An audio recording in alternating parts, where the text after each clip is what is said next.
우리 옆 사람에게 이렇게 인사합시다. 예수님을 사랑합시다. 예.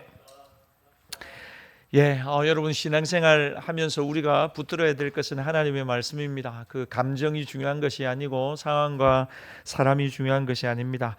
우리가 믿고 의지하던 모든 것들은 때가 되면 다 사라져 버립니다. 여러분 나이가 드는 것을 보십시오. 그 겁나지 않습니까? 시간이 흘러가는 것이 겁이 납니다. 그래서 여러분 이제 9월이고 조금 있으면 10월입니다. 눈 깜짝하면 송구 영신 예배 때 우리가 만나게 될 겁니다. 얼마나 빠른지 모릅니다. 하는데 1년이 그냥 확 날아갔습니다.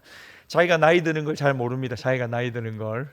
저는 제가 지금도 젊다고 생각합니다. 그런데 지난주 이제 우리 그 거제교회에서 우리 시찰 족구 연습을 했습니다. 연습을. 제가 여러분 시찰 담임 목사님들 중에서 제가 제일 막내 축입니다. 그래서 운동 족구 시합을 해야 되는데 시찰 대항으로 선수를 뽑아야 되는데 저를 보고 추진위원장을 해가지고 뽑으라는. 여러분 알다시피 저는 숨쉬기 운동밖에 안 하고 있습니다. 그래서 안 됩니다. 저는 절대로 안 됩니다. 해도 제일 나이 어린 사람이 해야지 누가 하노 우리가 하랴 이러시더라고요. 60대 중반 우리 후반 목사님들께서. 그래서 제가 뭐라고 하겠습니까? 알겠습니다 하니까 거제 교회에서 모여서 연습을 하랍니다. 그래서 2번 3번 뭐 연습을 하는데 월요일 날 오후에 모여가지고 2시간을 연습을 하는. 저는 할 줄 몸이 이렇게 될 줄 알았습니다. 그런데 제가 족구를 한다고 거기서 좀 이래저래 뛰어다 보니까 숨이 차고 토할 것 같더라고요. 그래서 내색은 못하고 얼굴이 벌게 가지고 땀을. 차이가 뭐냐면요 여러분, 옛날하고 차이가 땀이 너무 많이 나요. 땀이 정말 비 오듯이 나요. 제가 이전에 이렇게 식사를 할 때 선배 목사님들이 땀을 너무 흘리는 거예요. 그래서 제가 뭐 우리 땀을 많이 흘립니까 목사님? 좀 닦아가면서 드십시오. 제가 그랬거든요. 근데 지금은 상황이 어쨌든 제가 얼마나 제가 옆에 보니까요 부목사님들 젊은 30대 40대 초반 목사님들 보면 땀을 하나도 안 흘려. 근데 저 혼자 땀을 막 흘리는데 제가 가져간 수건이요 완전 진짜 다 젖어가지고 제가 민망할 정도로 땀이 나는 거예요. 그래서 제가 이제 연습을 마치고 후다닥 제가 일본으로 도망치듯이 엘리베이터 타고 내려오는데 엘리베이터 거울에 비친 제 모습을 보니까 너무 죄송합니다. 너무 늙은 거예요. 그래서 제가 옛날에 나는 어디 가고 운동하면서 막 이렇게 정말 좋아했거든요. 운동도 좋아하고 족구도 좋아하고 비가 오나 눈이 오나 했는데 진짜 오랜만에 운동을 하는데 이게 몸이 안 되는 거예요. 그래서 참 운동을 해야 되겠다는 결심과 함께 정말 시간이 잘 흘러가구나, 나이가 많이 들었구나 하는 생각도 해요. 물론 여러분에 비하면 저는 제일 젊죠. 여러분 나이가 많이 드셨네요. 저는 젊은 축이죠. 그런데 시간이 지나는 걸 언제 느끼냐면 아이들이 후후 커가는 걸 보면서 참 많이 느끼시죠. 아이들이 이렇게 많이 커가는 거 보면서 진솔이가 이렇게 유아 세례를 제 손에 받을 때 우리 교회 와가지고 유아 세례 물 주니까 물이 뚝뚝 떨어지는 그 물을 받아 먹어 보겠다고 혀를 낼름낼름 하던 그 장면이 저는 아직도 기억이 나거든요. 근데 지금 저 보십시오. 뒤에 앉아 지금 자고 있지만 여러분 그러나 온 게 중요한 거 아니겠습니까? 초등학교 4학년 5학년인데 시간이 얼마나 지금 이렇게 빨리 흘러가고 있습니까? 여러분 시간이 흘러가면서요 느끼는 진리가 그겁니다. 세상은 정말로 정말 잠깐 보이다가 없어지는 안개와 같구나. 공부하는 우리 학생들도 천년만년 공부하는 게 아닙니다. 잠시 잠깐 공부하다가 이제 또 다른 세상을 맞게 됩니다. 직장생활 하시는 거 힘드시죠? 출근 안 했으면 좋겠다 싶으시죠? 어서 빨리 은퇴했으면 좋겠다. 근데 여러분 일할 수 있는 날도 길지 않습니다. 그 시간이 속히 지나가고 어느샌가 은퇴를 눈앞에 두는 시점이 분명히 오게 될 것입니다. 그래서 이제 찾아주는 사람 없고 갈 데도 없는 시간이 언제든지 우리에게 다가올 수 있다는 것입니다. 그러니까 여러분 일할 수 있고 공부할 수 있는 시간이 얼마나 귀한 은혜의 시간인지 모릅니다. 그리고 인생을 생각해 보니까 참 우리가 이러다가 하나님 앞에 서는구나 생각하니까 정말 인생의 무게가 가벼운 거죠. 그 정말 살아가는 의미가 도대체 무엇인가 하는 거죠. 정말 즐거움과 기쁨을 주던 자녀들의 한때 모습들이 마음에 남아있지만 시간이 지나니까 머리가 크고 아이들 커가니까 둥지를 떠난 새처럼 다 떠나가고요. 인생이 정말 혼자구나 하는 생각들을 많이 합니다. 그러면서 여러분 제가 내리는 결론이 뭐냐면 정말 우리 곁에 있고 우리가 붙들 수 있는 것이 무엇인가, 우리가 인생을 살아가면서 저는 여러분 거기에 대한 분명한 답을 내렸습니다. 그것은 하나님의 말씀입니다. 하나님의 말씀이 우리의 신앙의 처음과 끝에 함께 하십니다. 예수님이 우리와 동행하십니다. 그것을 우리가 어떻게 느끼느냐? 하나님의 말씀이 우리와 함께 한다는 것을 느낄 때 예수님의 임재를 느끼는 것입니다. 성령님의 강력한 임재와 기름 부으심과 능력과 은사가 오늘 이 밤 임하기를 바랍니다. 근데 여러분, 중요한 것은 그 성령님의 강력한 역사와 은혜와 감동도 감화도 하나님의 말씀과 함께 온다는 것입니다. 그러니까 말씀이 없는 신앙은 제가 이렇게 이야기할 수 있습니다. 헛방입니다. 속이 빈 공갈빵처럼 아무것도 없는 것입니다. 감정은, 불타오르는 감정은 시간이 지나면서 사그라져 버립니다. 그럼 결국 뭐가 남느냐? 여러분, 하나님의 말씀이 세세 영원토록 무궁하십니다. 그리고 그 하나님의 말씀이 내 안에 충만한가 그렇지 않느냐가 여러분 우리의 인생을 판가름하는 것입니다. 반석 위에 집을 지어야지요, 모래 위에 집을 지으면 망하는 것입니다. 반석 위에 집을 짓는 인생을 건축하는 비결을 예수님이 뭐라고 말씀하셨느냐? 누구든지 내 말을 듣고 그것을 순종하는 자, 실천하는 자는, 그대로 그 말씀을 따라 살아가는 자는 반석 위에 집을 짓는 지혜로운 사람 같다고 했습니다. 그러니까 여러분들이 자꾸 점검해야 되는 사실은 이것입니다. 나는 하나님의 말씀의 기초 위에 내 삶을 근거로 하여 살아가고 있느냐? 이게 부실하면 부실할수록 어렵고 힘든 일만 할 때 여러분의 인생이 휘청휘청 흔들리는 것입니다. 여러분, 그러니까 아침에도 점심에도 저녁에도 주야로 하나님의 말씀이 여러분의 심중에 있기를 바라고, 그 말씀을 여러분들이 즐거이 듣고 기뻐하고 그 말씀으로 여러분의 삶을 조절해 갈 수 있는 은혜가 우리의 삶에 가득하기를 바랍니다. 여러분, 말세를 살아가는 성도의 능력과 지혜는 뭐냐면요, 말씀을 가까이 하는 것입니다. 예수님이 경고하셨어요. 말세의 신비로운 현상들을 가지고 여기에 뭐가 있다, 저기에 뭐가 있다 하는 사람들 나타날 것이라고. 여러분, 정말 우리가 그런 시대를 살아가고 있습니다. 참 어머니가 요즘 검찰 조사를 받으셨대요. 참 어머니. 근데 왜 참 어머니냐고 하면 자식이 13명인가? 열 몇 명이더라고요. 그래서 인터뷰하는 그 아나운서, 정말 참 어머니 맞네요 그러시더라고요. 그 여러분, 수많은 지금 이단들이 막 일어나고 있습니다. 수많은 성도들이 현혹되고 있고 미혹되어 있습니다. 왜 그럴까요? 여러분, 눈에 보이는 것을 너무 의지하고 집중했기 때문입니다. 여러분, 원수 마귀도요, 얼마든지 우리의 눈앞에 신비로운 일들을 얼마든지 일으킬 수 있습니다. 그러나 여러분, 그것은 얼마 가지 못합니다. 다 사그라들 뿐입니다. 하나님의 말씀만이 여러분 영원한 줄 믿습니다. 자, 다시 정리하지만 여러분들이 말씀을 가까이 하지 않으면 여러분 신앙에 힘이 없습니다. 말씀의 열매를 맺는 겁니다. 말씀의 열매를, 하나님이 우리에게 말씀 주시고 이 말씀의 열매를, 정말로 이 말씀이 그런가 그러지 않은가가 우리의 삶의 열매로 드러나게 되는 것입니다. 그래서 여러분, 정말 하나님의 말씀을 읽으십시오. 들으시고 묵상하고 가까이 하는 것, 그것이 말세를 사는 성도의 삶의 지혜입니다. 오늘은 그 연장선상에서 바울이 이렇게 권면합니다. 우리 본문 2절 말씀 같이 한번 읽겠습니다. 시작. 너는 말씀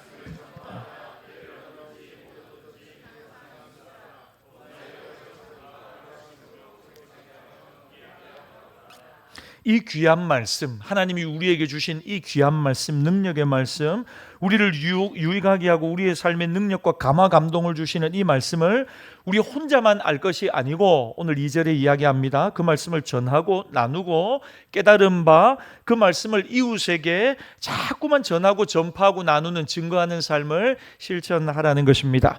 우리 모두가 깨달은 말씀으로 여러분, 우리 주변에 많은 사람들을 돕고 섬기고 또 그 말씀으로 사람을 위로하고 격려하고 일으켜 세워야 한다는 것입니다. 여러분, 그러니까 우리가 예배당에 나오면서 우리 혼자 영적인 유익을 누리고 하나님을 만나고 은혜를 받고 축복을 받는 것이 신앙의 목적이 아니라는 것입니다. 여러분, 우리 주변에 누구에게라도 우리가 만난 그 하나님을, 예수님을, 십자가의 사랑과 은혜를 누군가에게라도 이야기하고 증거할 때 여러분들이 읽은 그 말씀을 열어서 그 사람의 아픔을 매만지고 인생의 방향과 길과 목적이 무엇인가 하나님의 말씀으로 여러분들이 비추어 줄 수 있을 때, 그게 여러분 정말 하나님이 기뻐하시는 사람의 삶이라는 거죠. 저는 지난주 우리 윤민경 집사님 간증을 들으면서 참 은혜를 많이 받았는데, 전도 간증을 들으면서 개인 간증도 여러분 훌륭한 전도의 메시지가 됩니다. 그런데 우리 집사님은 참 감사한 것은 성경을 읽어가면서 이 말씀에 이렇게 기록되어 있기 때문에 내가 이 말씀을 듣고 이런 은혜를 받았기 때문에 하나님 말씀을 자꾸 이야기를 하시는 거예요. 간증을 하실 때도 몇 장 몇 절 몇 장 몇 절을 이야기하는데 이게 사람의 어떤 경험이나 사람의 어떤 주관이 아니고 하나님이 이렇게 말씀하셨는데, 그러므로 이 예수를 마음에 모시고 우리의 모든 죄가 씻음을 받고 하나님의 자녀가 되었다. 여러분, 그 이야기를 여러분들도 누군가에게 이야기해 줄 수 있기를 바랍니다. 그러니까 우리가 하나님의 말씀을, 내 경험이나 내가 받은 은혜를 나누는 것도 중요하지만 하나님의 말씀을 가장 좋은 것은 암송하고 하나님의 말씀을 누군가에게 읽어주는 것, 이것이 여러분 얼마나 귀한 사역인지 모릅니다. 저는 여러분들 안에 이 귀한 말씀이 여러분들 안에만 머물러 있지 않고 어그러지고 무너져 있는 이 시대에 이 귀한 말씀이 여러분들을 통해 흘러갈 수 있기를 바랍니다. 이 귀한 말을, 이 귀한 복음을 증거하라는 오늘 이 사도 바울이 영적 아들 디모데에게 하는 말인데, 여러분 이 말이 어떤 분위기에서 나타나고 있는가, 우리 1절 말씀을 같이 한번 읽어보겠습니다. 얼마나 중요한 것을 근거로 지금 이 말을 하는지 몰라요? 1절입니다. 시작. 하나님 앞과 살아있는 자와 죽은 자를 심판하실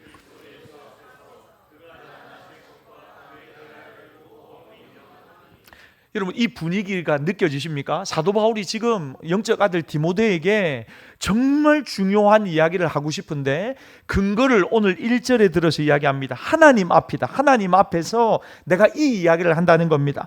살아있는 자와 죽은 자를 심판하실 누구요? 그리스도 예수 앞에서, 하나님 앞에서 살아있는 자와 죽은 자를 심판하시는 그리스도 예수 앞에서 이 이야기를 한다는 겁니다. 죽으면 모든 인생 그대로 끝나는 것이 아니고 우리 모두가 하나님의 심판대 앞에 서게 될 것인데, 그분은 밖으로 드러난 우리의 행실만 보고 심판하지 않고 우리의 내면과 아무도 없을 때 우리가 생각했던 그 생각과 우리의 되뇌임까지도 모두 아시고 그것을 가지고 우리를 심판하신다는 것입니다.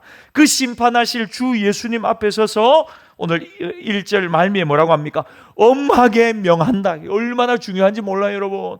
하나님 앞과 살아있는 자와 죽은 자를 심판하실 주 예수 그리스도 앞에서, 이 두 분 앞에서 말하는 거 얼마나 신중한 말입니까? 얼마나 중요한 말이고 조심스러운 말입니까? 그런데 뭐라고 하냐면 거기다가 하나를 덧붙이는데 엄히 내가 정말 무게에 무게를 더하여서 너에게 명령한다 이야기를 하는 것입니다. 명령한다. 어떤 명령입니까? 한번 따라합시다. 너는 말씀을 전파하라. 옆 사람 얼굴 보면서 이야기합시다. 인상을 쓰십시오. 이럴 때는 너는 말씀을 전파하라. 하나님의 귀한 말씀을 전하고 나누라 라고 오늘 말하고 있는 것입니다. 사랑하는 여러분, 하나님의 귀한 말씀이 첫째로 우리 안에 들어와서 우리를 깨뜨려야 합니다. 하나님의 귀한 사랑의 메시지가 우리 안에 자꾸 들어와서 우리의 강팍한 마음을 부드럽게 하고 새롭게 해야 합니다. 여러분, 십자가의 사랑을 날마다 여러분들이 누리며 신앙생활 하기를 바랍니다. 나 같은 죄인을 구원하신 그 십자가 예수님의 사랑을 생각하니 우리가 무슨 말 할 것이 있습니까? 그 사랑에 감격하고 감사하고 그러면서 우리가 어떻게 합니까? 스스로 우리가 주님은 저희 주님이십니다. 그리고 우리의 삶을 주님 앞에 드립니다. 여러분, 세상 사람들이 다 잘 사는 것 같지만 그렇지 않습니다. 이 진리를 모르는 사람들 걸어다니는 시체에 불과합니다. 여러분, 인생의 진리를 모르는 인생들, 아무리 자기가 원하는 것을 이룬다 하더라도 여러분 그 끝에 뭐가 있냐면 더 큰 허무함이 있을 뿐입니다. 왜냐하면 그것으로 자기를 만족시킬 수가 없기 때문입니다. 여러분, 그러니까 이 명제 앞에 우리 모두가 여러분 깨달아야 될 것은 이것입니다. 나를 만족시킬 수 있는 분은 오직 주 예수님 한 분밖에 없다는 거죠. 여러분, 살아보니까 더 느껴지지 않습니까? 여러분, 남편이 여러분들을 100% 만족시켜 주던가요? 아내가 여러분들을 100% 만족시켜 줍니까? 여러분, 우리가 정직하게 이야기해야 됩니다. 나는 당신을 100% 만족시켜 줄 수가 없다. 한 배에서 나온 여러분 자녀들도요, 부모님의 마음을 만족시킬 수가 없어요. 여러분, 부모님들도 자녀들의 마음을 만족시킬 수가 없는 겁니다. 시간이 지날수록 간격이 커져가요.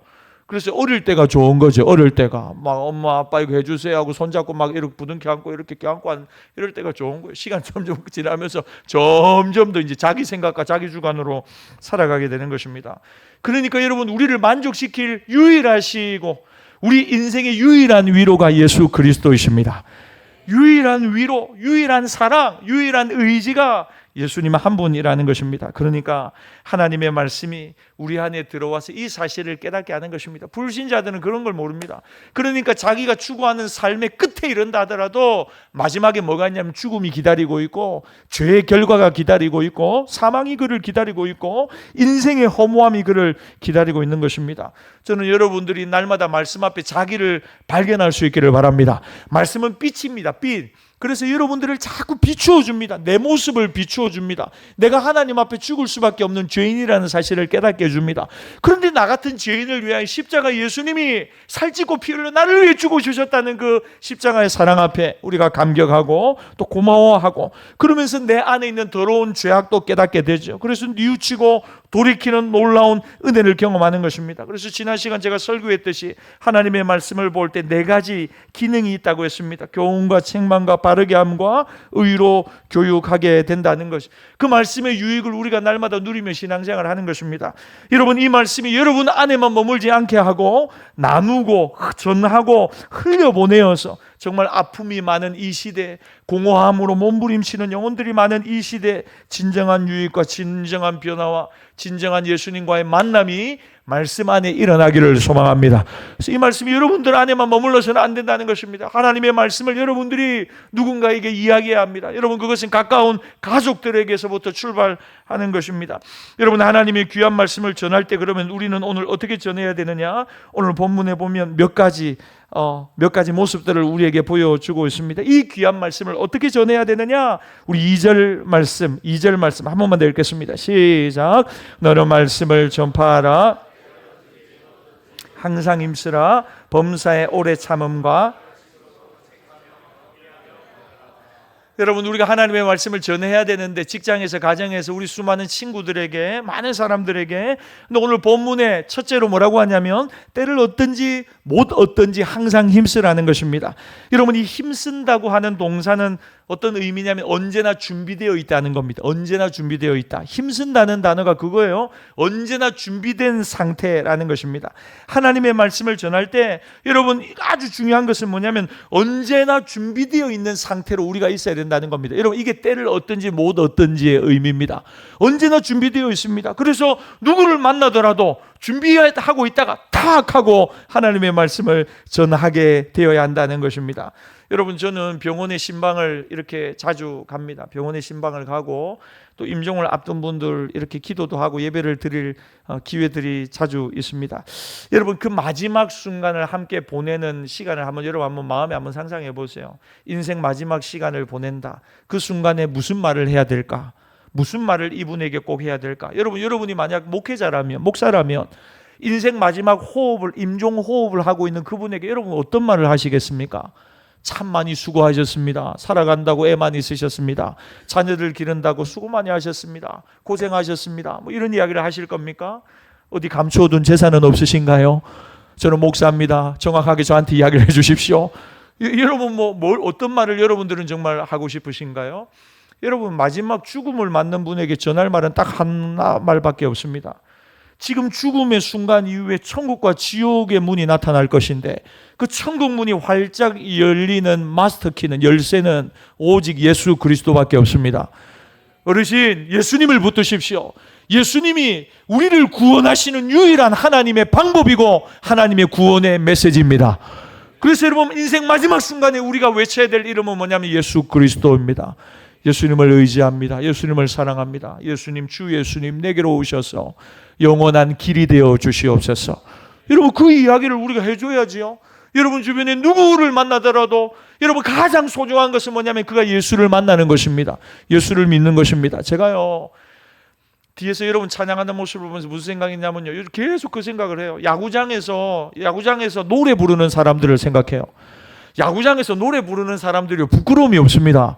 저는 솔직히 부끄러워가지고 춤을 못 추겠더라고요, 야구장에서. 그런데 아들 춤 잘 추대요. 율동이에요, 율동. 호산나 우리 교회에서 하잖아요. 야구장 가보십시오. 다 율동하고 앉아 있습니다. 율동 뭐 하고 어깨동무. 제가요 솔직히 좀 부끄럽거든요. 여러분 안 그렇습니까? 교회에서 율동하는 거 좀 부끄럽지요. 그래서 우리 막 앞에서 이렇게 율동하시면 집사님, 우리 찬양팀들이 하면 따라하는 게 좀 부끄럽죠. 제가 이제부터 하나도 안 부끄러워하기로 작정했어요. 왜 안 부끄러워하기로 작정했느냐? 저 사람들 봐라. 야구장에서 저 사람들 봐라. 저 율동하는 거 봐라. 율동하는 거 하면서 뛰어! 이러니까 여러분 왜 못 뜁니까? 왜 못 뛰어요? 야구장 가니까 롯데 자이언츠는 7회 8회가 되니까 다 일어나대. 그러더만 막 노래 한번 부르더만 뛰어! 하니까 사람들이 막 뛰어요. 어깨 동무에 뛰어요. 좋다고. 거기 어색한 사람 아무도 저 같은 사람밖에 없어요. 저는 처음부터 끝까지 그냥 앉아있고 싶거든요. 조용히 관람하다 가고 싶은데 그게 아니고 자꾸만 앞에서 자꾸 일어서니까 앞에는 안 보이고 깝깝하고 좀 앉으라고 하고 싶은데 저 열기를 뭐라고 할 수가 없는 거예요. 그러니까 제일 뒷자리에 가야지. 제일 뒷자리에 앉아가지고 사람들이요 뭐 나이 어린 친구에서부터 나이가 저보다 훨씬 많은 어른에 이르기까지 다 춤을 춰요. 짝짝해가지고 막 하면서 이렇게 해요. 별거 없어요. 몇 가지 동작 없어요. 그런데 그 율동을 하고 앉아 있다니까요. 그 자기 돈 내고 가가지고. 여러분, 우리를 위해 죽으실 뿐 아니라 부활하신 예수님을 찬양합시다. 그분을 예배하고 찬양하는데 왜 못 뛰어? 왜 못 뛰어요? 얼마든지 뛰지요. 그 선수의 이름을 연호하면서 외치면 선수 이름을 그렇게 외쳐요. 야구장에서 선수 이름을 막 외쳐요. 그러니까 선수들이 힘이 얼마나 나겠어요. 그 이름을 막 노래를 부르면서 그 이름을 그 찬양이죠. 막 그 이름을 외치고 박수를 치고 춤을 추고 막 저극기를 좋아가지고 이러는 걸 보면서 야 우리가 최소한 이 사람들은 이겨야 안 되겠냐? 이겨야 안 되겠어요, 여러분. 우리가 찬양하고 예배하고 기도할 때요. 박수 짝짝 치는 거 하나도 안 부끄러워요. 왜냐하면 예수님 바라보면서 우리가 박수를 치고 주님께 집중하는 게 얼마나 중요한데요. 그래서 제가 제 마음에 이거 하나도 부끄러운 게 아니다. 우리 성도들 더 가열차게 찬양시켜야 되겠다. 이런 생각을 했어요. 사랑하는 여러분, 인생 마지막 순간에 우리가 붙들 분은 오직 예수 그리스도십니다. 그러니까 여러분 상황이 어떻게 되든지 시대가 어떻게 되든지 아무 상관없이 주님이 생명을 구원하실 순간은 언제라도 생길 수 있으므로 언제든지 하나님이 우리에게 기회를 주실 때 준비되어 있어야 된다는 거예요. 여러분들에게 누군가를 여러분들에게 딱 보내주셨어요. 하나님이 택배로 딱 만나게 해주셨어요. 생각지도 못한 만남을 딱 가졌어요. 그때 여러분들이 다른 소리 하지 않고 예수 그리스도 믿어야 된다. 예수님 만나야 된다. 우리 모두 죄인이다. 인생 얼마나 부질없는가 하나. 나이가 들수록 나 그거 너무 많이 느낀다. 땀을 뻘뻘 흘린다. 요즘 그렇게 국밥 먹어도 땀이 안 나던 내가 니도 앞으로 그렇게 될 거다. 머리카락도 빠진다. 머리가 확 빠져가지고 이렇게 되더라. 그러니까 인생이 정말 어마하다. 그런데 거기에 만족이 없다. 기쁨이 없다. 그거 다 해봐라. 별것 없다.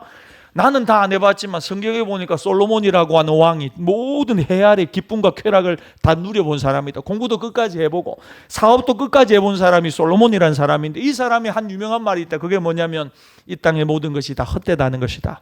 바람을 잡는 시도라는 거. 여러분 그게요. 사람들이 인생을 살다 보면 그 허무함을 다 느끼고 살아가거든요. 그래서 여러분들이 누군가를 만났을 때 하나님이 기회를 주실 때에 예수 그리스도를 증거할 수 있도록 준비하며 살아갈 수 있기를 바랍니다. 누군가가 여러분들에게 갑자기 찾아와서 연락 와서 만날 때 뭔가 어려움을 호소하고 마음의 외로움을 호소하고 힘들다는 이야기를 할 때 여러분 무슨 이야기를 합니까? 니도 힘들지? 나는 더 힘들다.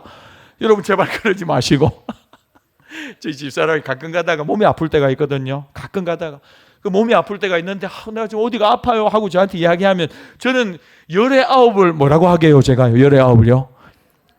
나는 더 아프다. 맞아요. 나는 더 아프다 그 이야기예요. 그 저희 집사람이 늘 저한테 뭐라고 하냐면 제발 내가 좀 아프다고 할 때 당신 좀 아프다는 얘기 좀 그만해라. 여러분 근데 저 웃으시는 거 여러분도 혹시 그러시는가요? 제가 그러는 거예요. 근데 희한하죠. 이게 뭔가 부부가 한 몸이 돼서 그런가? 집사람이 아플 때 저도 몸이 아프다니까요. 지어낸 게 아니고 그런 경우가 많이 있더라고요. 그 여러분 그럴 때 엉뚱한 얘기 하지 말고 그래 맞다. 인생이 참 그렇더라. 외롭지. 그런데 예수님 안에 그 외로움을 이길 기쁨이 있다.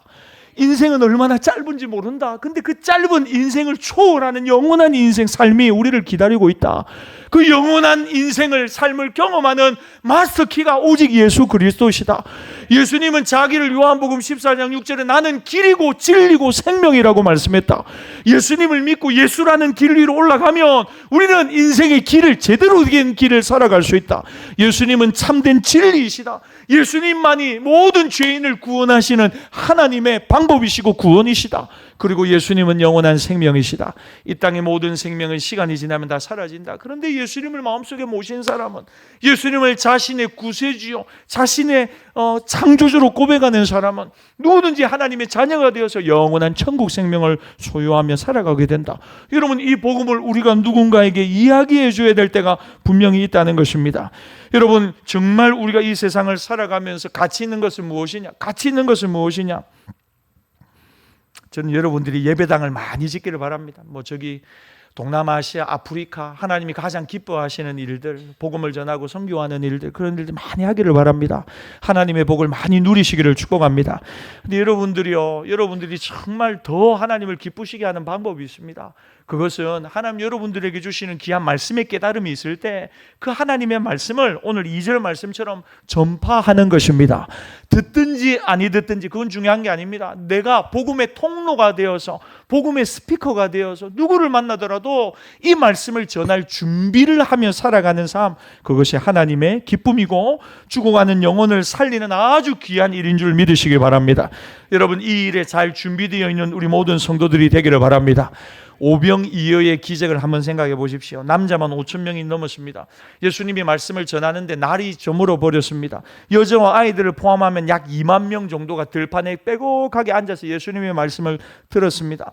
이제 돌아갈 시간이 되었는데 그냥 돌아가다 보면 기진하고 허기가 져서 쓰러지는 사람이 속출할 것 같습니다. 그래서 예수님이 제자들에게 이렇게 말씀합니다. 너희가 먹을 것을 주어라. 너희가 먹을 것을 주어라. 그러자 12명의 제자들이 이렇게 바로 반응합니다. 예수님, 재정 상황을 알고 계시지 않습니까? 우리가 무슨 돈이 있습니까? 예수님, 어디 가서 이 많은 사람 2만 명이 먹을 빵을 사올 수 있습니까? 그런데 제자 중에 빌립이 가서 어린 아이가 가진, 한 소년이 가진 작은 도시락을 가지고 왔습니다. 뚜껑을 열어보니까 오병이어죠. 보리떡 5개, 물고기 2마리가, 작은 물고기 2마리가 거기에 있는 것입니다. 근데 예수님이 또 뭐라고 말씀하시면 너희가 먹을 것을 주어라 이야기하는 것입니다. 다 알고 계세요. 여러분, 예수님은 다 알고 계세요. 사람이 너무 많다는 것도 알고 계시고 제자들에게 돈이 없다는 것도 알고 계세요. 어린 소년이 가지고 온 도시락이 보잘것없다는 거, 아무 도움이 되지 않는다는 사실도 예수님은 알고 계세요. 그런데도 예수님이 뭐라고 하냐면 너희가 먹을 것을 주라, 그렇게 말씀하셨어요.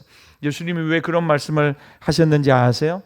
너희가 먹을 것을 주라, 이 말씀은요, 상황 앞에, 어렵고 힘든, 너희가 해결하지 못하는 난제 앞에서, 답답한 벽과 같은 상황 앞에서, 아무도 없고 나 혼자 이 일을 하는 것만 같은 아주 어려운 상황 앞에서 주저앉고 핑계대고 이것 때문에 안 되고 저것 때문에 못하고 이런 상황입니다. 예수님 모르십니까? 다 아신다니까요.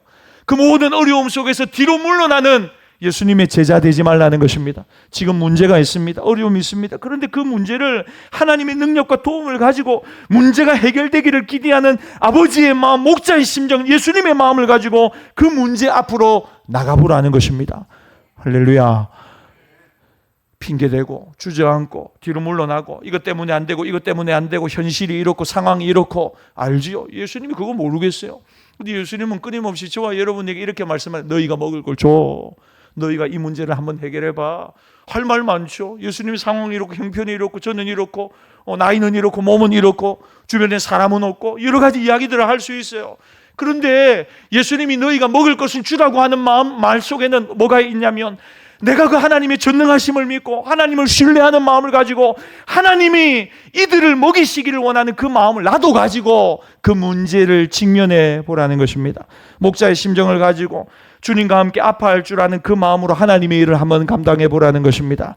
사랑하는 여러분, 오늘 현대를 살아가는 사람들은 문제를 해결하려 하지 않고 하나님의 능력으로 그저 현실을 냉정하게 인식하며 현실을 그저 설명만 하는 것으로 끝내려고 하는 사람들 많습니다.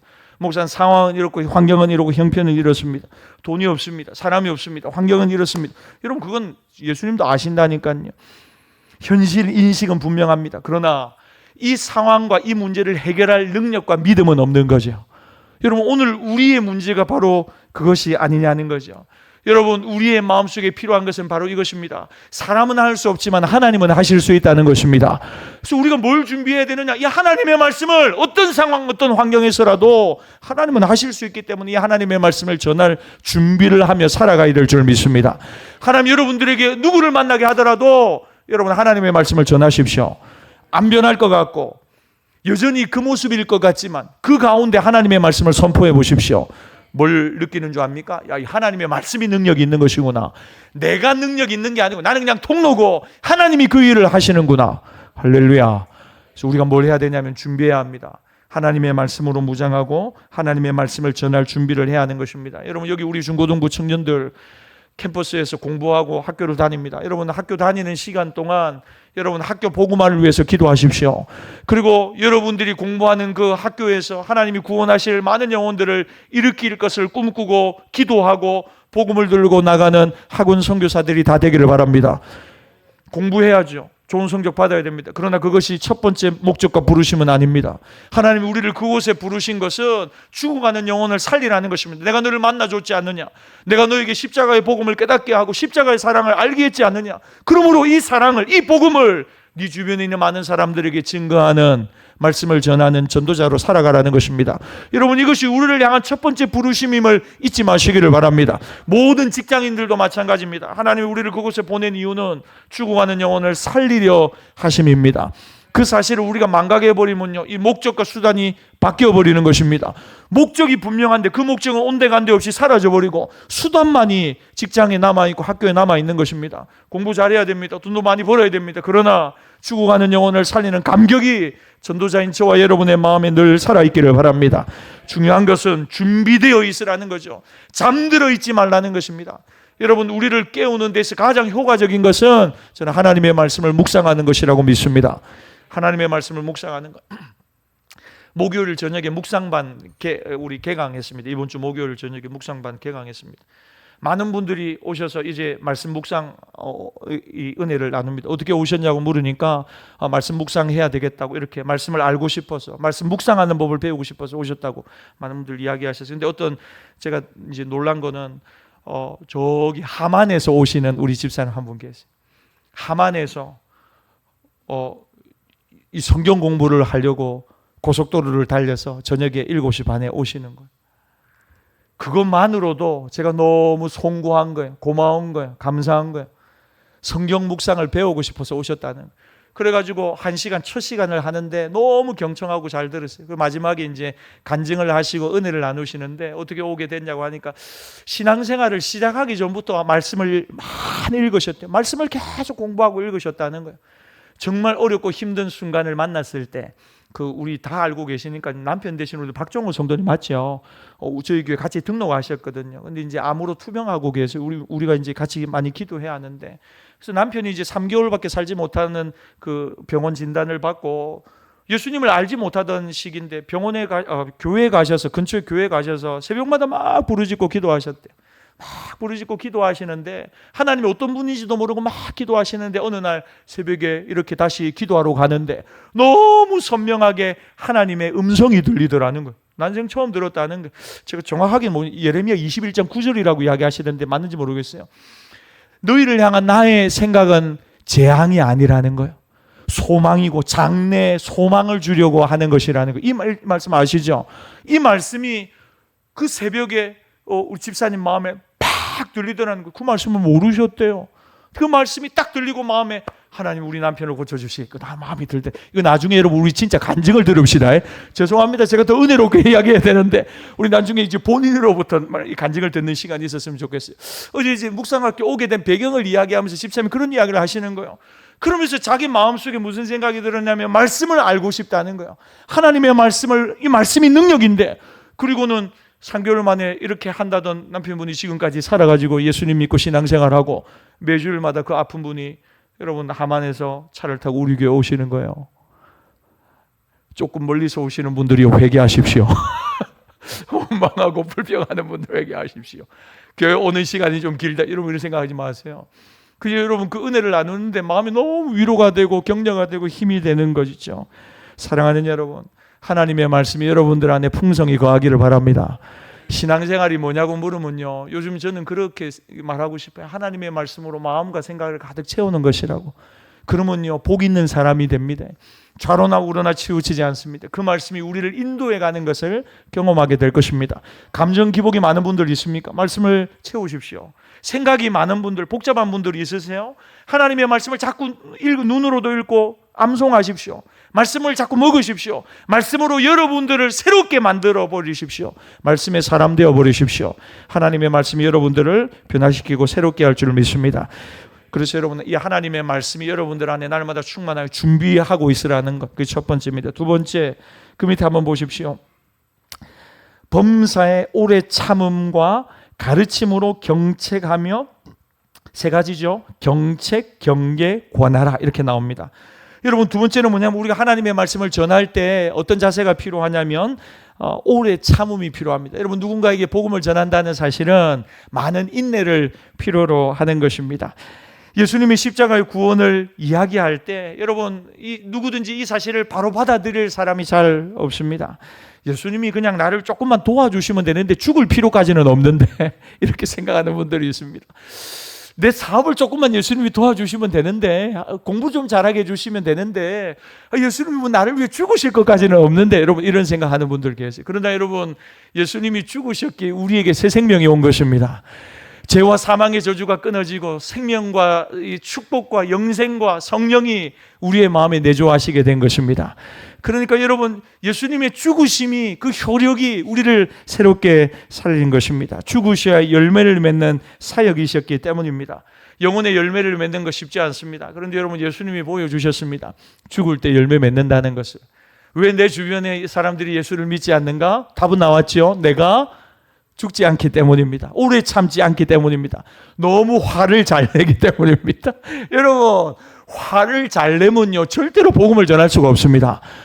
목사님, 제가 아직 욱하는 성질을 못 버렸습니다. 여러분, 안 돼요. 죽으십시오. 아니, 죽으라는 게 아니고 내가 이미 죽었다는 사실을 믿음으로 받아들이고 고백하라는 것입니다. 옆 사람에게 한번 이렇게 인사하겠습니다. 당신은 이미 죽었습니다. 예수님을 믿을 때 여러분, 우리는 이미 죽었습니다. 죽었어요. 죽었다는 것을 인정하고 믿음으로 받아들이는 겁니다. 내가 날마다 죽어야지 이게 아니고, 내가 죽었는데 이거 정신 못 차리고 다시 살아나 있구나, 이 사실을 깨닫고 다시 갈라디아서 2장 20절을 외치면서 우리가 예수님과 함께 십자가에 못 박히는 작업이 계속되어져야 하는 것입니다. 사랑하는 여러분, 우리가 복음을 전할 때 그 복음이 들어가는 건 아주 오랜 시간을 요하는 것입니다. 그래서 여러분, 우리에게 필요한 것은 오래 참음입니다. 오래 참음. 사람이 잘 변화되지 않죠. 잘 변하기 쉽지 않습니다. 그러나 오늘 성경이 이야기합니다. 낙심하지 말라는 것입니다. 그리고 하나님의 선한 손의 역사를 기대하면서 오래 참으면서 세 가지를 하랍니다. 세 가지를. 첫째는 뭐냐면 가르치라는 것입니다. 가르쳐라. 가르치고 경책하고 경계하며 권하라 그랬어요. 여러분, 이 경책한다고 하는 말은 생각을 바꾸어 주다. 원어를 보니까 생각을 바꾸어 주다. 그러니까 여러분, 사람의 생각이 바뀌어야 삶이 바뀌는 것입니다. 생각을 잘못해서 신앙에 대해 섣부른 결론을 내릴 때 여러분, 그 생각을 바꾸어 줘야 됩니다. 따뜻한 자세로 그 생각을 바꾸어 줘야 합니다. 생각이 잘못되었음을 따뜻하게 말할 수 있어야 합니다. 그 사람의 생각을 바꿀 수 있는 말씀에 근거한 경책을 하라는 것입니다. 또 두 번째, 경계한다는 말은 행실을 바꾸고 삶의 방식을 바꾸는 것입니다. 여러분들이 볼 때 저건 정말 아니다 싶은 행실이 있습니다. 그런데 여러분, 지금 이 시대는 아무런 말, 나도 상관하지 않을 테니 당신도 내게 터치하거나 상관하지 마십시오. 분명히 꾸짖어야 되고 책망해야 될 부분이 있는데도 책망하지 않고 넘어가는 경우들이 많이 있다는 것입니다. 여러분, 해야 될 중요할 시기에 아이들을 교육해야 합니다. 그게 여러분 몇 살이냐면 10살이 거의 이런 데드라인이랍니다. 10살 이후가 되면 거의 말 안 듣는데, 그러니까 두들겨 패는 것도 10살 이전에 두들겨 패야 되고 10살 이후에 두들겨 패면 안 되는데, 너무 기억에 오래 남는데, 그러니까 다 큰 애들 두들겨 패고 이러면 안 되는 거지. 상처만 줄 뿐입니다. 그러니까 10살 이전의 애들은 두들겨 패가면서라도 교육을 시키고 말씀 읽어, 말씀 안 읽으면 밥도 없다, 이런 걸 가르쳐야 되는 거예요. 밥도 없다, 이런 걸 가르쳐야 돼. 그래가지고 말씀을 읽어야 밥을 먹여주는구나, 이런 것도 어릴 때일수록 막, 아직 기회가 있는 분들은 눈여겨 들으십시오. 우리 손주, 손녀들 키우는 분들도 눈여겨 들으십시오. 그러니까 여러분 계속해서 이 바꿀 수 있는 기회들을 주신다는 것입니다. 그래서 행실에 대한 이야기를 해야 합니다. 자녀들에게도요. 그 사람의 동기를 우리가 판단할 수가 없습니다. 그러나 그가 밖으로 드러내는 구체적인 모습에 대해서 우리는 때로 말할 수 있어야 합니다. 경책하고 경계하고 이제 세 번째 권면하라. 권면하라고 하는 단어는 위로하고 지지해주고 붙들어주고 함께 가주라 하는 의미가 있습니다. 그러니까 여러분 우리가 하나님의 말씀을 따라 오래 참으면서 꾸짖기도 하고 생각을 바꾸게 하기도 하고 행실을 바꾸게 하기도 하고 때로는 지지해주고 위로해주고 격려해주면서 하나님의 말씀 안에서 그 사람이 성장하고 자라날 수 있도록 해주라는 것입니다. 왜 우리가 이렇게 해야 하느냐? 3절 말씀 읽겠습니다. 3절 시작. 때가 이르리니 사람이 바른 교훈을 받지 아니하며 사람이 들으려 하지 않을 때가 온다는 거죠. 근데 여러분 저는 지금이 그런 때인 것 같아요. 우리의 믿음은 들음과 직결되어 있습니다. 근데 말세에 사람들이 하나님 말씀을 듣는 일에 문제가 생긴다는 것입니다. 바른 말씀에 귀를 기울이지 않고 오늘 본문에 보니까 귀가 가리워서 욕심이 가득 차서 자기 입맛에 맞는 이야기만 들으려고 한다는 것. 유튜브 설교를 듣는데 내가 좋아하는 목사님 설교만 들어요. 그리고 내가 듣고 싶은 주제만 딱 클릭해가지고 그 설교만 듣는다는 것입니다. 여러분 조심해야 됩니다. 책망받는 이야기는 듣고 싶지가 않습니다. 책망하지 않는 즐겁고 유머가 있고 내 마음에 와닿는 그런 선생, 이야기를 하는 선생을 내 곁에 많이 둔다는 것. 유튜브가 그렇죠. 지금이 그런 시기인 것 같습니다. 여러분 길 가는 사람들, 우리 학생들을 보면서 운전하면서 걱정할 때가 많습니다. 앞을 보고 걷는 사람 거의 없고요. 거의 다 핸드폰 보고 걷습니다. 핸드폰을 들으면서 귀에 뭔가를 끼고, 그러니까 자기가 듣고 싶은 건 늘 듣습니다. 자기가 보고 싶은 걸 늘 보면서 살아가는 시대입니다. 여러분 꼭 기억하세요. 우리가 인터넷에서 접하는, 유튜브에서 접하는 모든 것들이요 정말 100% 옳은 내용이 아닙니다. 너무 극단적으로 한쪽으로 치우친 정보도 많고요. 그런 주장들도 너무나 많이 있습니다. 여러분 때로 꾸지람을 들어야 되는 순간이 있습니다. 아니라는 대답을 누군가로부터 들어야 되는 순간이 분명히 있는 것입니다. 그러나 자기를 바꾸려고 하지는 않습니다. 여러분 그런 시대가 정말 종말의 시대가 지금 정말 와 있습니다. 그래서 우리가 잘 깨어 있어야 합니다. 시대를 핑계대지 않고 하나님의 바른 말씀을 우리가 먼저 들을 수 있기를 바랍니다. 하나님 말씀 앞에 우리가 아멘 할 수 있어야 되고 그 말씀 앞에 우리가 순종할 수 있는 길을 걸어가야 됩니다. 그리고 그 바른 말씀을 우리 주변의 많은 사람들에게 준비하고 있다가 어떤 기회를 만나든지 그 말씀을 흘려보내고 또 그 말씀을 전할 수 있어야 하는 것입니다. 이사야 시대 백성들이 이랬답니다. 이사야 30장 9절과 10절에 보니까 대저 이는 폐역한 백성이요 거짓말하는 자식들이요 여호와의 법을 듣기 싫어하는 자식들이라. 그들이 선견자들에게 이르기를 선견하지 말라. 선지자들에게 이르기를 우리에게 바른 것을 보이지 말라. 우리에게 부드러운 말을 하라. 거짓된 것을 보이라. 예수님이 오시기 800년 전에 이스라엘 백성들이 선지자 이사야를 보고 이런 이야기를 했다는 겁니다. 바른 말 하지 말고 부드러운 말을 해달라고, 내가 듣고 싶은 이야기만 이야기해달라고 그랬다는 거죠. 그 말씀 듣기 싫다는 것입니다. 편안한 이야기만 해라는 거죠. 여러분 절대로 그러면 안 되죠. 말씀이 하고자 하는 이야기를 오늘도 우리가 들을 수 있기를 바랍니다. 오늘 이런 시대를 바라보면서 사도 바울이 마지막으로 유언처럼 여러분 영적 아들 디모데에게 이런 말을 합니다. 5절입니다. 우리 같이 마지막으로 읽읍시다. 시작. 그러나 너는 모든 일에 신중하여.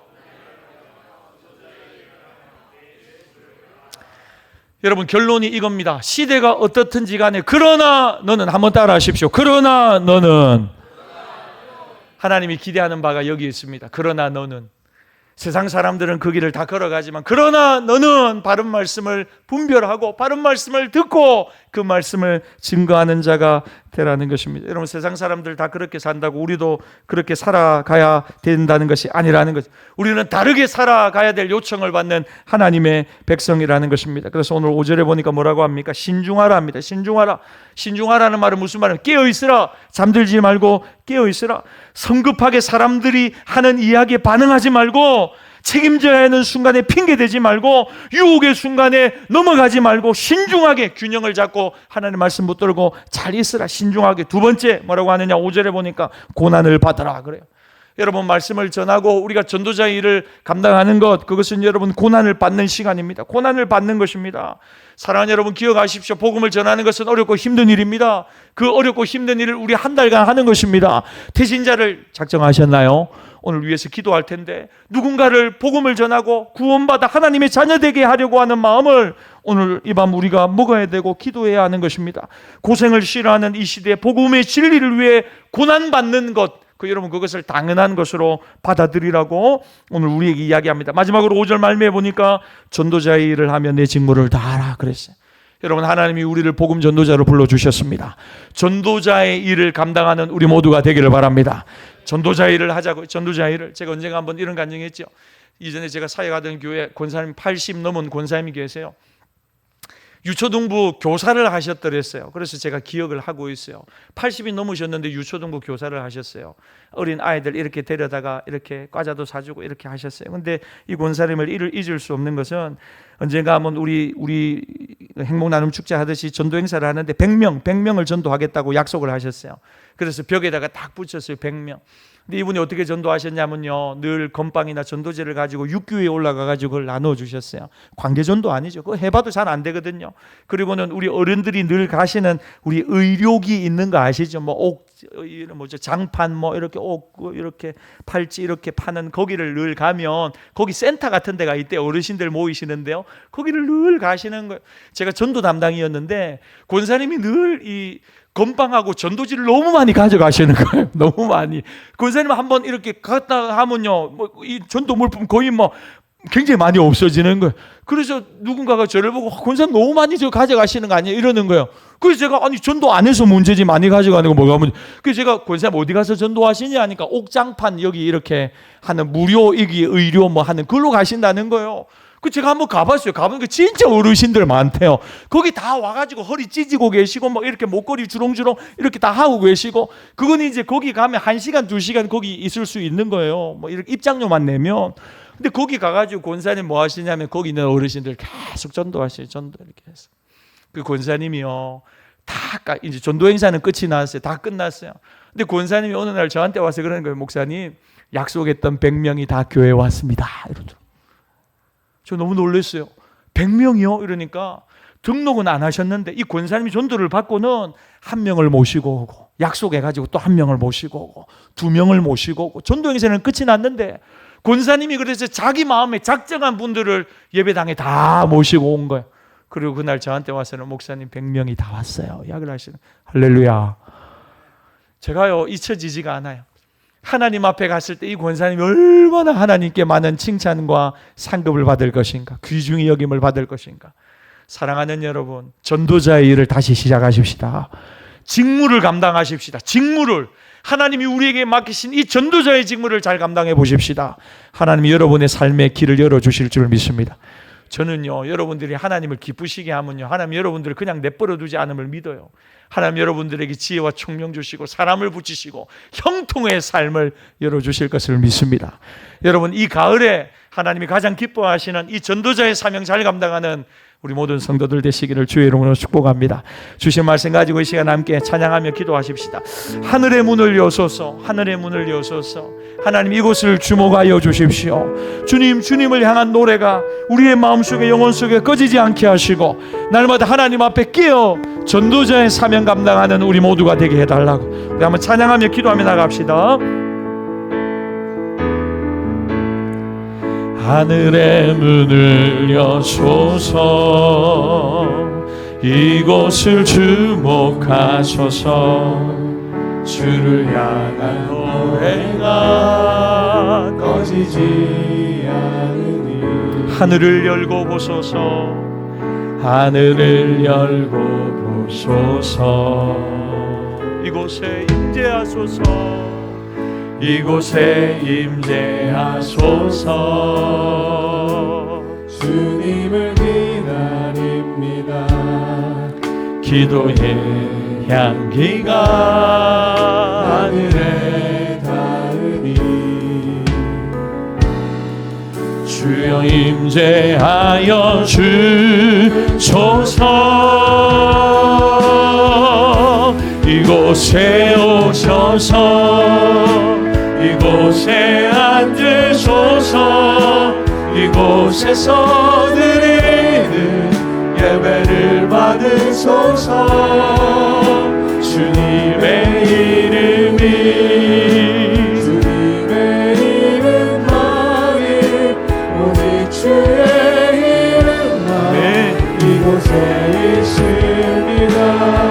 우리 한 번 더 하늘의 문을 여소서. 하늘의 문을 여소서. 이곳을 주목하소서. 주를 향한 노래가 꺼지지 않으니 하늘을 열고 보소서. 하늘을 열고 보소서. 이곳에 임재하소서. 이곳에 임재하소서. 주님을 기다립니다. 기도의 향기가 하늘에 닿으니 주여 임재하여 주소서. 주여 임재하여 주소서. 이곳에 오셔서 이곳에 앉으소서. 이곳에서 드리는 예배를 받으소서. 주님의 이름이 주님의 이름만이 오직 주의 이름만 이곳에 있으니 이곳에 오셔서. 이곳에 오셔서 이곳에 앉으소서. 이곳에 앉으소서. 이곳에서 드리는 예배를 받으소서.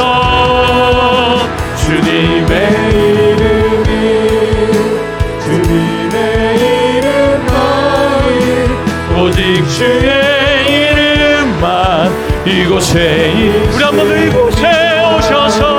이곳에 오셔서 이곳에 앉으소서. 이곳에 앉으소서. 이곳에서 드리는 예배를 받으소서. 주님의 이름이 주님의 이름만이 오직 주의 이름만 이곳에 있습니다. 첫 번째로 기도하십시다. 하나님 아버지, 깨어있게 하옵소서. 하나님 앞과 살아있는 죽은 자를 심판하실 그리스도 예수 앞에서 그의 나라를 두고 엄히 명하는데 말씀을 전파하라 그랬어요. 말씀을 전파하라. 나는 과연 하나님의 말씀을 전파하며 살아가고 있는가?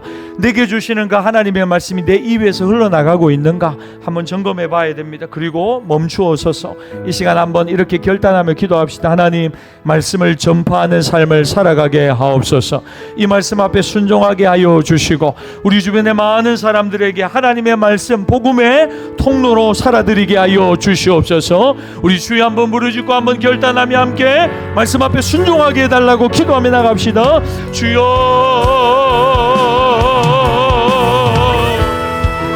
하나님 아버지, 우리가 이 말씀 앞에 하나님 말씀 앞에 순종하는 삶을 살아가기를 원합니다. 하나님,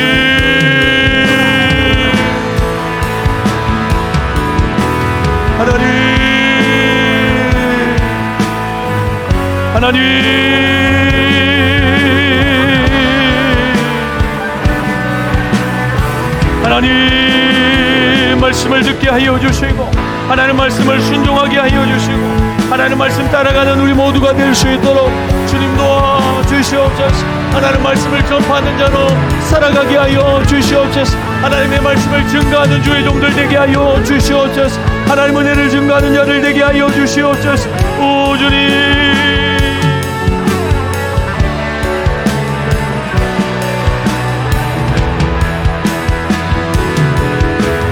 하나님, 우리 주변에 복음을 들어야 될 많은 영혼들,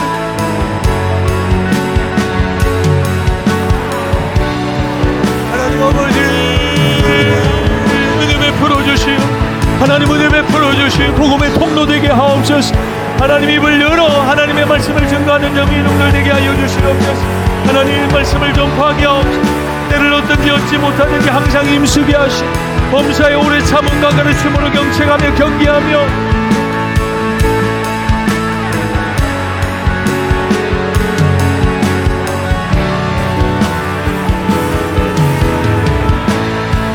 고백합시다. 마라나타, 마라나타 주 예수여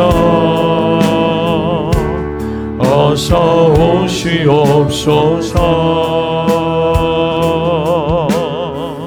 땅의 모든 끝 모든 족속 주를 찬송하게 하소서. 마라나타 마라나타 주 예수여 어서 오시옵소서. 모든 열방이 주께 돌아와 춤추며 경배하게 하소서. 우리 주님 다시 오실 길을 만들자. 십자가를 들고 땅끝까지 우리 가니라. 우리 주님 다시 영광 온 땅 높을 때 우리 땅끝에서 주를 맞으리. 할렐루야. 마라나타 마라나타 아멘. 주 예수여 오시옵소서. 마라나타 마라나타 아멘. 주 예수여 오시옵소서. 우리 한번 더 우리 주님 다시 오실 길을 만들자.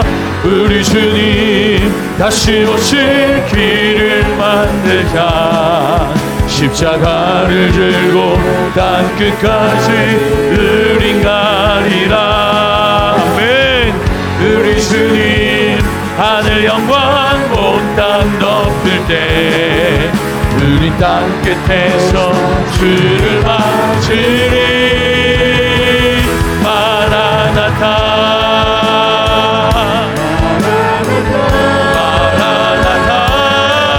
아멘. 주 예수여 오시옵소서. 마라나타 마라나타 아멘. 주 예수여 오시. 우리 한 번 더 마라나타 마라나타 마라나타 마라나타 아멘. 주 예수여 오시옵소서. 마라나타 마라나타 마라나타 아멘. 주 예수여 오시옵소서.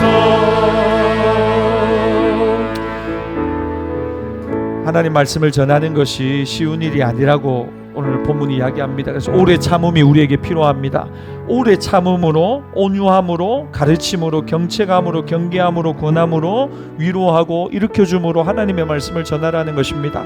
가만히 있지 말라는 것입니다. 누군가에게 책망해야 될 일이 있으면 책망하고 바른 행실로, 바른 생각으로 전환시켜 주라는 것입니다. 함께 있으면서 위로하고 경계하며 또 일으켜주면서 하나님의 말씀을 전파하라는 것입니다. 여러분, 이 시간 한 번 더 그렇게 기도합시다. 누군가의 구원을 위해서 우리가 포기하지 않고 끝까지 오래 참음으로 기도해야 할 것인데 쉬이 포기해버리고 우리가 경책하지 않고 경계하지 않고 가르치지 않는 경우가 너무나 많습니다. 이 시간 말씀 붙들고 한 번 더 기도할 때 하나님, 누군가를 구원하기 위하여 우리가 오래 참고 기도하게 하여 주시고 우리가 경계하고 가르치고 경책하고 권함으로 하나님께로 인도하는 그런 복음의 역사들이 일어나게 하여 주시옵소서. 우리 주여 한번 부르짖고 주신 말씀 가지고 한 번 더 기도하겠습니다. 주여, 하나님 아버지 감사합니다. 우리가 하나님의 말씀을 가지고 누군가를 경계하고 경책하고 오래 참으며 보내야 되겠습니다. 하나님 은혜 베풀어 주시옵소서.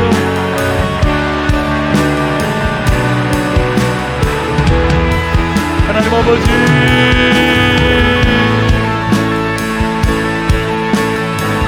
하나님 아버지, 하나님 아버지 은혜 베풀어 주시옵소서. 하나님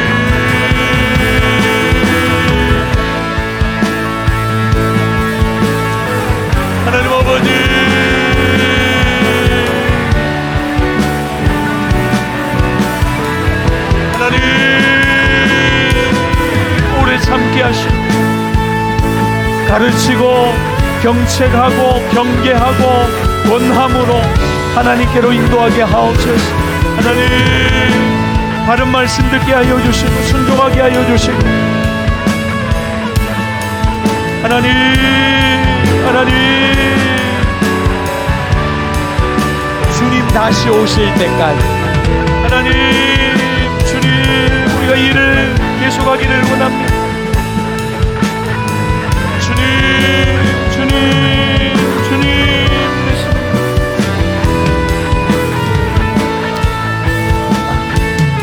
이 시간 한 번만 더 기도하겠습니다. 여러분, 이렇게 이야기합니다. 너는 모든 일에 신중하여 고난을 받으며 전도자의 일을 하며 내 직무를 다하라.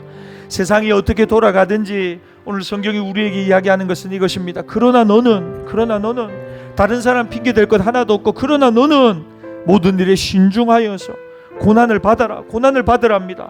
전도자의 일을 하랍니다. 왜 전도자의 일을 하지 않느냐? 전도자의 일을 하라, 고난을 받으라, 그리고 내 직무를 다하라. 오늘 성경이 우리에게 이야기하는 것입니다. 이 시간 한 번 더 이렇게 기도하겠습니다. 하나님, 세상이 어떻게 되든지 그러나 너는 나는 하나님이 기뻐하시는 전도자의 삶을 살아가겠습니다. 이렇게 여러분 결심하는 것입니다. 고난을 받겠습니다.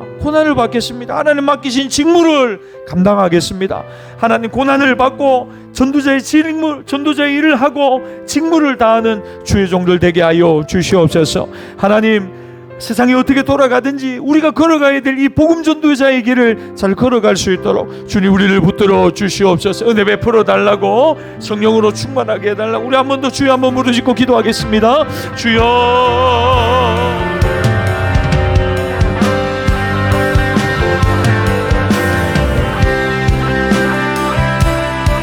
하나님 아버지,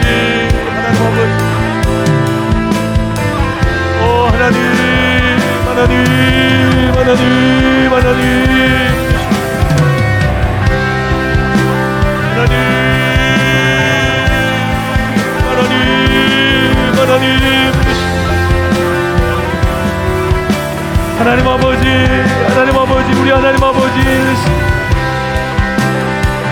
하나님,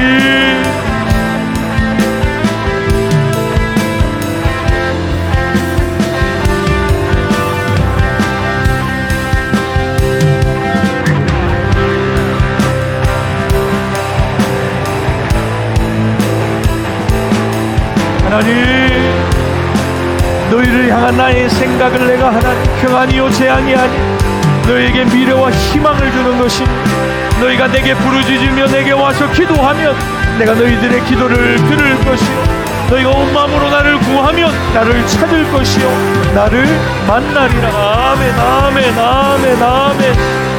너희가 내게 부르짖으며 내게 와서 기도하면 내가 너희들의 기도를 들을 것이요, 너희가 온 마음으로 나를 구하면 나를 찾을 것이요 나를 만나리라. 아멘, 아멘, 아멘. 주님 감사합니다. 할렐루야, 할렐루야. 찬양합니다. 감사합니다. 주님, 이 말씀이 그대로 이루어지게 하옵소서. 하나님 아버지여, 하나님의 얼굴을 보고 주님 말씀하여 주십니다.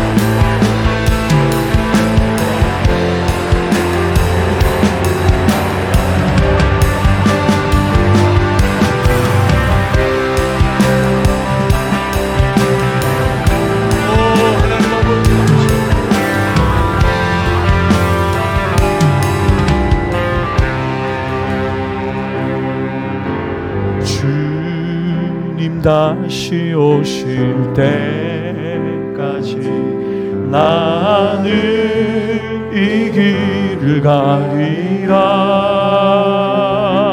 좁은 길 아멘.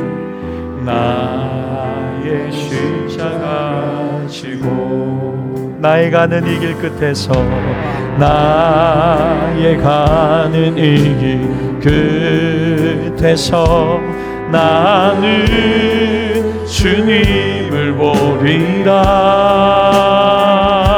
영광의 내 주님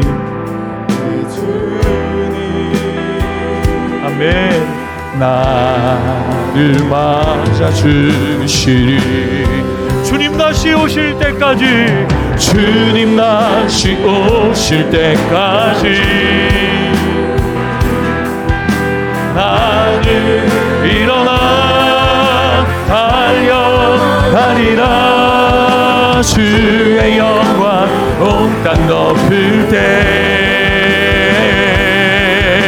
나는 일어나 노래하니 내 사모하는 주님 온 세상 그누시라.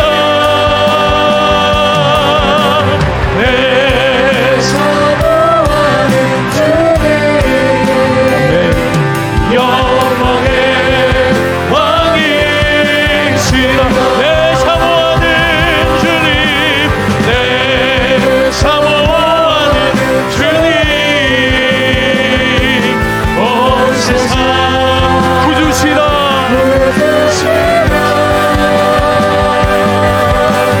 내 사모하는 주님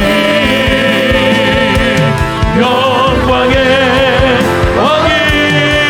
한번더 내 사모하는 주님, 내 사모하는 주님, 내 사모하는 주님 온 세상 그누시라. 내 사모하는 주님 영광의 왕이시라. 우리는 사명 중심의 삶을 살아가고 있는가, 아니면 여전히 나 중심의 삶을 살아가고 있는가, 오늘 말씀 앞에서 결심하고 전환해야 합니다. 마지막으로 이 시간 한번 기도하겠습니다. 여러분, 사명을 회복하십시오. 비전을 회복하십시오. 여러분들이 부르신 그 자리에서 직무를 다하십시오. 전도자의 일을 다시 시작하십시오. 그리고 하나님이 여러분을 위해서 예비하신 고난도 받으십시오. 고난이 없는 시대를 피하는 시대를 살아가지요. 피곤한 거 싫습니다. 힘든 거 싫고요. 갈등이 오는 것도 싫습니다. 그렇게 다 피해가다 보면 여러분, 어떻게 우리가 전도자의 일을 하게 될 것이고 본분을, 직분을 감당하게 되겠습니까? 이 시간 여러분 마음에 이런 결심을 다시 했으면 좋겠습니다. 하나님, 전도자의 일을 하게 하시고 고난도 받게 하시고 직분도 감당하게 하여 주시옵소서. 말세를 살아가는 우리에게 하나님이 주시는 말씀입니다. 그 비결이 어디 있는 줄 아십니까? 여러분, 말씀을 잘 들으십시오.